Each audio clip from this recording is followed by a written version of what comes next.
3-minute segment. And I know you're probably like, Levy, tell us the score. Yeah, hush, just watch. E4, now we have E5. So we don't have an IMSO anymore. This is 3-minute blitz. This is not 5-minute blitz, it's 3-minute blitz. It's the way the Speed Chess Championship works. Now we have knight F3, knight C6, we have a Spanish. And we get what's called the Arkhangelsk variation with B5, bishop C5, or like the Neo-Arkhangelsk.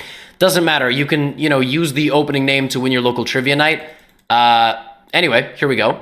So we have A4, trying to target that pawn. Rook B8, trying to unpin. Take, D3, D6. We have a trade of bishops, and Fabi has very nice control here of the D4 square. Very nice control. I'm going to move this little notebook over here. Knight D2. Queen D6. H pawns. Bring the rooks. Again, Magnus just moves his rook in like a very stupid looking way. But he's the world champion. So like if Magnus moves the rook, we have to sit there for an hour like, It's like, if I blind tested 2 paintings at a museum, right? One was made by like a 5-year-old, and one was made by one of the best artists of the 18th century. And I didn't tell you which was which, but I told you one, you know what I'm saying? Like, it's one of these things. It's like when you go to a museum, you go, it looks like my 7-year-old cousin could have made that. No, it was made by, and it expresses all sorts of emotions and complicated elements of history. It's like when Magnus plays the move rook e1, it's like, But when you play the move rook e1, I'm like, what are you doing, stupid? Like, why are you blocking your own rook? Anyway, Fabi gets aggressive here with knight h5 and knight f4. Another very strong position. Magnus plays knight f7. Hangs a queen. Wait, are we seeing that correctly? Wait a minute. Wait, but he attacks a queen, but this is check. Yup. That's check, folks. Magnus sacrifices a queen for a knight. Now he's got a queen hit and a rook hit. So obviously the queen's going to move. So he's going to take the rook. It's check. Fabi moves his king. And now Magnus says, all right, I'm just going to sack a queen for no reason. He literally sacrificed the queen. It wasn't really for no reason. Fabiano did put him under some good pressure there. But now Fabi has to win this position. But you know what Magnus loves more than anything in the world? Humans, activities. Magnus loves a rook and a knight together. Remember Game 6 World Chess Championship against Jan Nepomniachtchi? It's one of my best videos.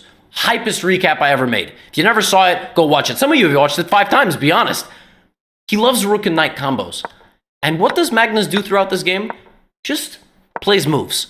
Now, Fabi had to be a little bit more accurate somewhere in this game. Like, apparently going to h3 was fine, but then he came back. Magnus got a good solid pawn structure, trades off the rooks, which normally trading off rooks is going to benefit the queen. Because now, white's only got 1 rook.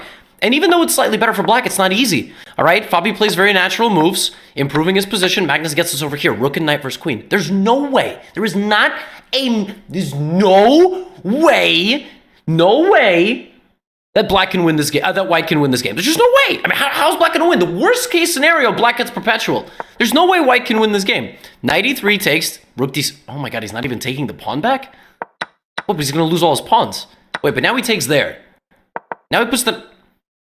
Okay, Fabi might have to go for perpetual, because the thing is, the queen is very good, but it's good at hunting pawns. But all the pawns are defended. It's good at hunting the king, but the king is safe.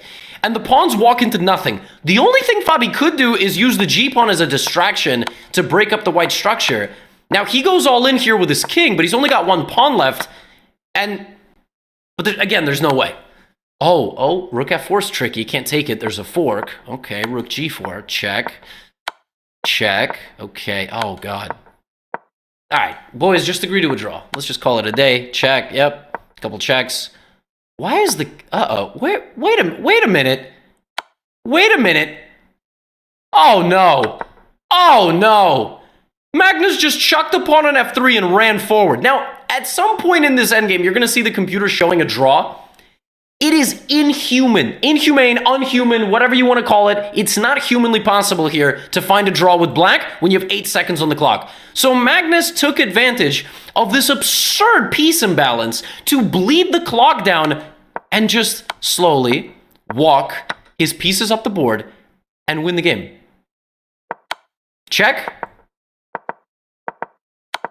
Create a little barrier here against the white king. No checks now. There's no checks. King back. Give a check, maybe. Hit the queen. Rook comes back to block, and here, I mean, this is just literally nuts.